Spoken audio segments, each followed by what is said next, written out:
TJ here once again. Welcome and welcome to the Imaginary Gallery. Tonight's topic is a question. It's, am I the abuser or am I the abused? Well, in my case, the answer is actually both, because I had the opportunity to conduct an experiment in a real life narcissistic abusive relationship, since I had already been conditioned and had been like made an expert by my previous over a decade long experience with one of these people. I learned to recognize, I developed like a seventh sense of detecting such tactics. Well, I was involved with one particular person like this, who of course was an evil devil. Aren't they all? But the point of this is I had the opportunity to play both roles. And we'll explain the original question in just a moment. But the situation is that I knew enough about this disorder to recognize it, and if you become that much aware, you know that you cannot confront the person involved with your thoughts because it's a mask. They're going to keep that mask on, and anything you suggest that might be indicating that they're anything other than a person wearing a mask is going to be dismissed. So you have to learn you're on your own in this situation, and I realized that. So I was involved with one of these creatures, and I realized that I knew what was. I saw the stages 1, 2, and 3, and I was aware of it. So I conducted this where the person, I could tell, clearly hadn't found a new source of supply. So the normal routine we had like established of like every weekend being together and so on. Well, every weekend we go to this bar, and we'd go together and spend the evening, talk to friends, have fun. Well, at this point, a bunch of secrets were revealed about this person that basically the fact that you knew the secrets like kind of undoes the whole thing previously, like all the love bombing, all everything from this point. So I knew that the jig was up, but it hadn't ended yet. So I figured, okay, well, I'll have fun with this because I know the techniques now. I've seen them all.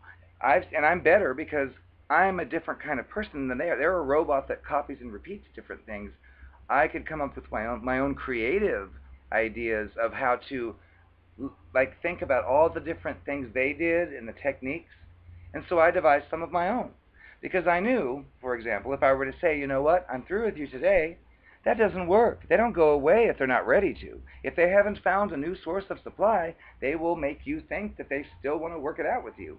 But I knew that I knew too much. So I knew the end was near. So I prepared. Which,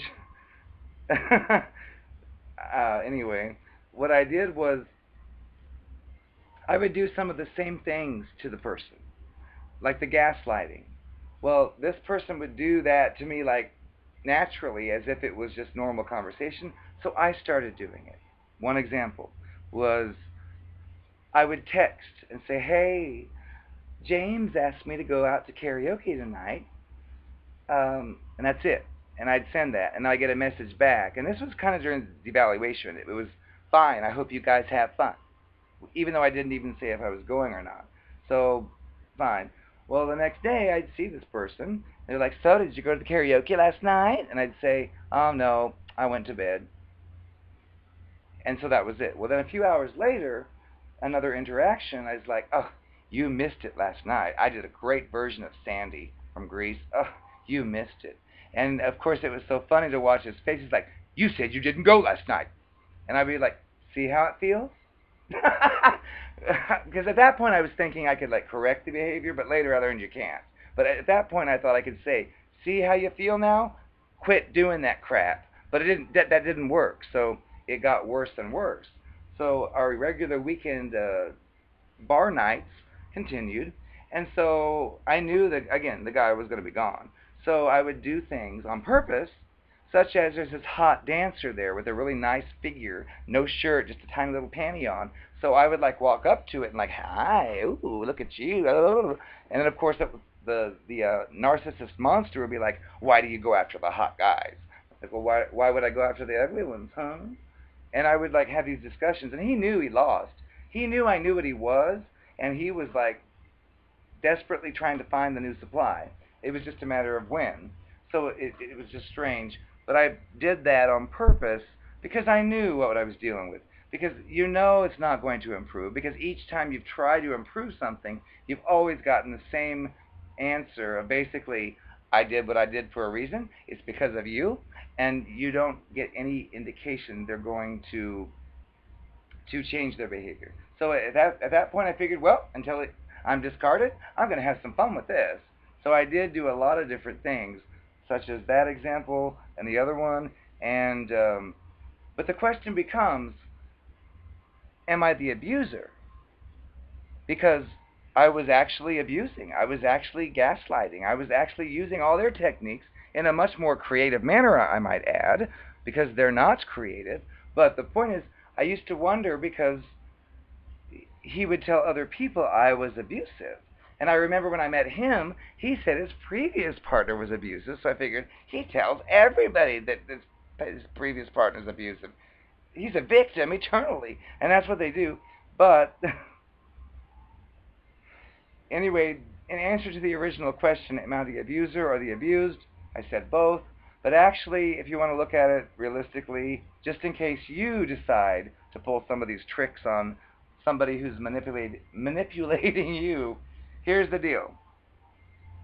Picture a woman walking down the street who has nothing on her mind except for walking to the grocery store, getting a bag of groceries, taking them home, fixing herself some food, and then going to sleep.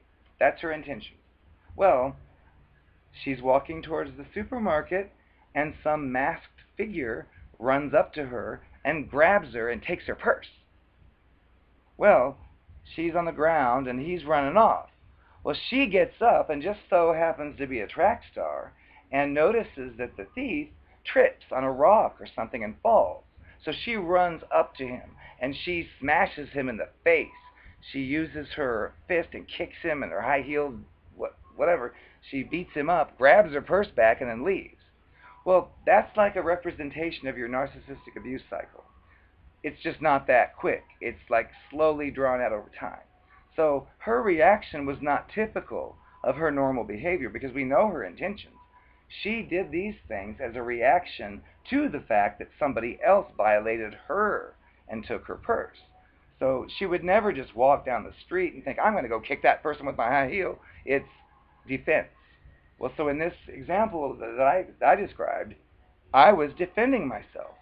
I was fighting back, and I did it in the monster's own way. And of course, the monster didn't like that, but tough. Whatever. You dish it out, but you can't take it. But anyway, that's the way that works.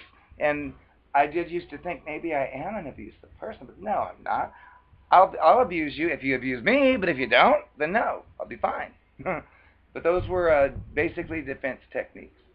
And once again, like the narcissistic abuse cycle, it's just it's like a relationship hit and run, but it's so slowed down.